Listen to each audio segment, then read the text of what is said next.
എന്താ സ്മൈൽ എങ്ങനെ അന്തം പൊട്ട് നിൽക്കണേ? ആ തക്കാളി പൊട്ടിയതും ചീഞ്ഞൊക്കെ എടുത്ത് ഒഴിവാക്കിയിടാ, നല്ല തുടച്ച് വൃത്തിയാക്കി വെച്ചല്ലാണ്ട്. ഇത് ലാസ്റ്റ് കട കേട്ടോ, അടങ്ങി ഒതുങ്ങി ഇവിടെ ഇരുന്നോണ്ടി. ബക്കർക്ക നിങ്ങളെ പണിക്കൊരാളെ വേണമെന്ന് പറഞ്ഞിന്ന് ഉണ്ടാക്കണ ആള്. അല്ല മോനെ, അനക്ക് ഇതിന്റെ മുമ്പ് എന്ത് ചെയ്യുന്നു പണി? ബസ്സിൽ പോവുകയാണ് പണി.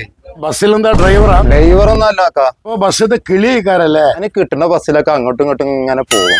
അതന്നെ എന്റെ പണി. ആ, ഇത് നല്ല പണിയാണല്ലോ. എന്താ മോന്റെ പേര്? എന്റെ പേര് സവാദ് കാക്ക.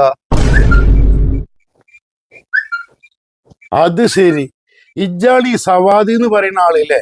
സൽമാനെ, ഓനിക്ക് പണിയില്ല ത്വരവില്ല. ഇവിടെ മര്യാദക്ക് എന്റെ കടന്റെ മുമ്പിൽ വിളിച്ചിട്ട് പൊയ്ക്കോനെ. ഒരു പണിക്ക് ആളെ കൂടെ നിൽക്കണം. കൊണ്ടുപോവുകയാണെങ്കിലേ ബസ്സിലും വണ്ടിയിലൊന്നും കൊണ്ടോണ്ട കേട്ടോ, നടത്തി കൊണ്ടുപോയിക്കോ, അതാ നല്ല. ഇസ്മായിലേ, ഇവിടെ വാ. നമുക്ക് തുടക്കലും എക്സ്പയർ ഡേറ്റ് സാധനങ്ങളൊക്കെ ഒഴിവാക്കൽ പിന്നെയാകാം. ഓൻ വന്ന ദൃശ്യങ്ങൾ ആ CCTV പതിഞ്ഞിട്ടുണ്ടാവും, അത് മൊത്തം ഒഴിവാക്ക്. ഈ CCTV തന്നെ ഒഴിവാക്കിയാലും പാടില്ല കേട്ടോ.